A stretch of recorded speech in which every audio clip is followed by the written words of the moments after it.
I think I first saw you with James Crutchfield. Yeah, at the Venice Cafe. I believe so. Yeah, And that takes me back to, gosh, when was that? Man, that was 89, 90. Yeah, sounds about right. And you played with a lot of legends, not just James, but in fact, I did the interview with James there at the patio at the Venice, and as you know, the James leg case lives on the wall in posterity. Yeah, he was a wild one. He lost his leg trying to jump on a train, trying to hobo on a train when he was a young man. He was in his teens, I think, when he lost his leg. But James was wild. If I started in classical music and it was very structured and organized, and you read every note, then James Crutchfield was the exact opposite.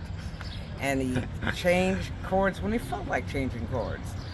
And if you started counting, you were gonna be lost. So yeah, I love follow close. Man, E minus. Not E flat, E minus. I thought, God dang, this is hilarious. So yeah. And then you played with Bennie for quite a while too. I played with Bennie for a little bit over a decade, and we went to Europe twice, and played several, big-time festivals and things in that nature. We did the Missouri Arts Council Master and Apprenticeship course twice. All right.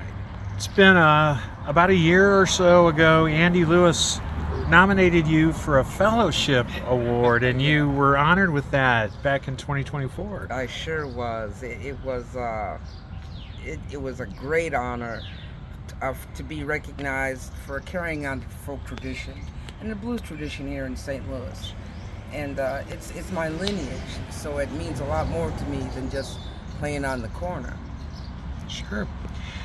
You're still out playing all the time, and you play in a lot of new bands, and you've kind of formed a couple of them yourself. Tell us about where we can find you and who you're playing with. Well, since COVID has hit, I've actually had to shift my focus on singing, playing the guitar, and refreshing my repertoire. So a lot of things are changing, but they all have to stay the same. You always have to practice and be dedicated to your craft, and get better in small increments. You're doing a lot of songwriting, aren't you? Oh yeah, and that's henceforth the grant money, so I can record and document my music for my grandkids. Sure.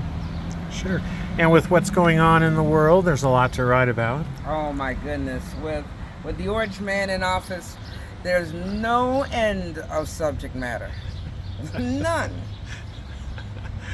Where can people find you, like venue-wise, around town? I'll be playing at the Venice Cafe every other Tuesday. Link's Auction House on Thursdays,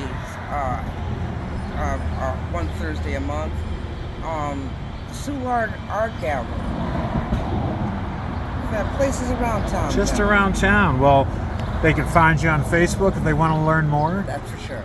All right. Well, Sharon, I want to thank you for taking time. It's a pleasure to know you and a pleasure to interview you.